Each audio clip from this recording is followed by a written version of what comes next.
ছোট আম্মু রান্না শুরু করে দিয়েছে সম্ভবত। হাই ছোট আম্মু, কি করো তুমি? আমার মাটা দেখি রান্না অলরেডি শুরু করে দিয়েছে। বেগুন ভাজা আর টিংরা মাছ ভেজে ভুনা আর মুরগির মাংস আর পুঁই শাক ভাজি, তাই না? আচ্ছা, তাহলে এই পাশের চুলাটা আমি রান্না বসাই দিই, মুরগির তরকারিটা বসাই নাকি? বসে থেকে লাভ কি? আচ্ছা,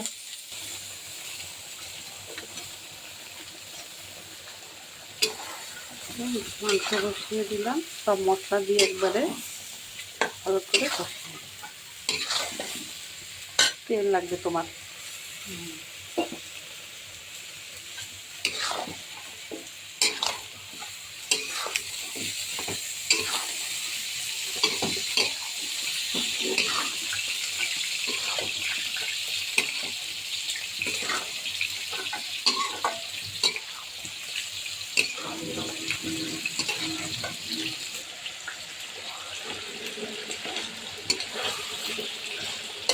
কেটলিতে একটু পানি গরম দিতে,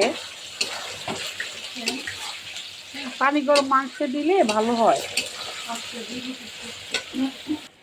মাংসে একটু কষানো পানি দিয়ে দিলাম। আমার ঢাকনা দিয়ে ঢেকে দাও।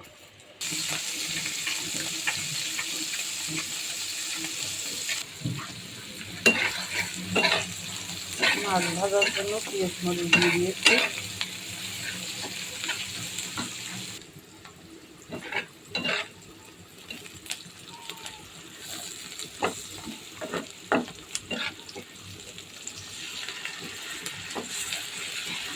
রসুন বাটা,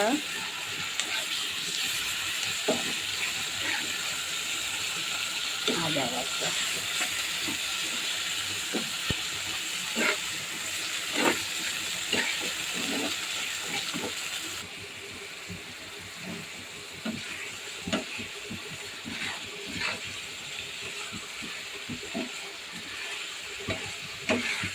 এবার গরম পানি দিবা। আচ্ছা,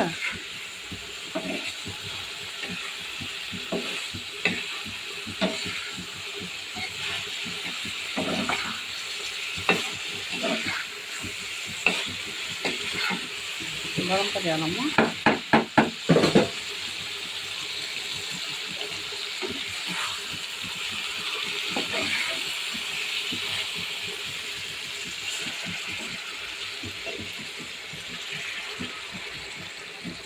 ওকে,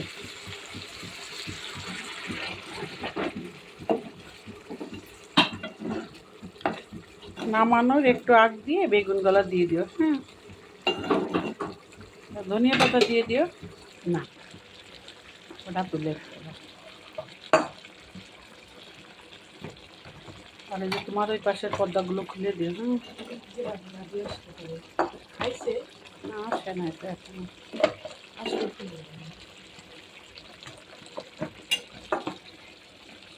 ভাজা মাছটা প্রায় হওয়ার দিকে, আর একটু ঝোল কমলেই নামিয়ে নেব।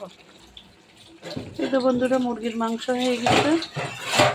এখন ভাজা মাছটা হইলে হয়, আর পাশের চুলায় এখন হচ্ছে পুঁই শাক ভাজিটা বসিয়ে দেবো। আর সাবধান, হাত পড়ে না যেন। এই তো ভাজা মাছটাও ডান। এখন এই যে পুঁই শাক ভাজির জন্য পেঁয়াজ আর রসুন দিয়ে দিয়েছি।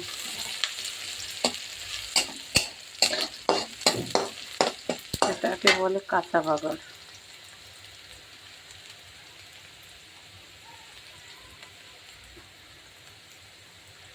লবণ দিয়ে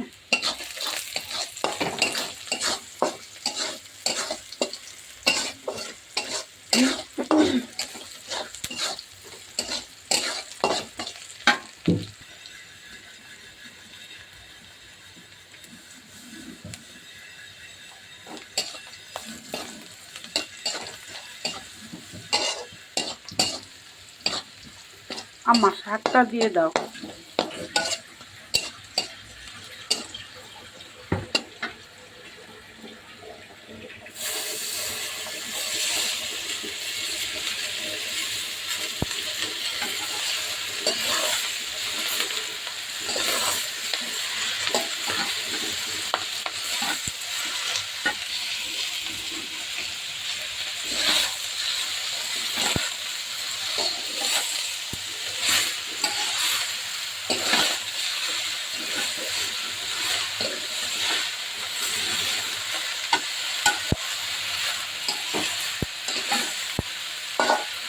ঢাকনাটা ঢেকে দাও মা।